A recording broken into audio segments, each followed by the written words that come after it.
Bye కోడింగా.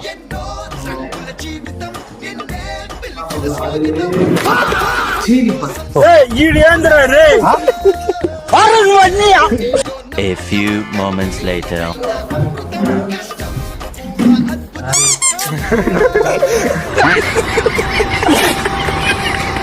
Monday morning ఇలా new order తో start అయింది. యాప్ లో ఏమైనా కొత్త ఆర్డర్స్ వస్తే ఇలా న్యూ సింబల్ చూపిస్తుంది. అండ్ ఈ రోజు నుండి అన్ని కాలేజెస్ ఓపెన్ అవుతాయి కాబట్టి మైసమ్మగూడలో లేట్ అవుతుందని ఒక 5 minutes ముందే స్టార్ట్ అయినా. కానీ మొత్తం ఖాళీగానే ఉంది, ఇంకా ఎవరు రాలేరు అనుకుంటా. మేము 2 sections కంబైన్ చేసిన తర్వాత కూడా ఇంతమందే ఉన్నాం. అండ్ లంచ్ తర్వాత హ్యాండ్ వాష్ చేసుకుంటుంటే ఈ ఫ్యాన్ కనిపించింది.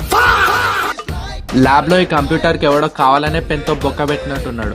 లాస్ట్ పీరియడ్ నా టెస్ట్ అయిపోయింది, కానీ మా ఫ్రెండ్స్ మాత్రం ఇంకా రాస్తూనే ఉన్నారు. సో నేనే స్విచ్ బంద్ చేసిన. తర్వాత అందరం కలిసి బయటకు వచ్చేసినాం. దారిలో పెట్రోల్ కొట్టించుకొని ఇంటికి వచ్చి జిమ్ కి రెడీ అయినా. కానీ సండే నైట్ 3 hours పడుకున్నా, అందుకే అదే డ్రెస్ లో పడుకుని పోయినా.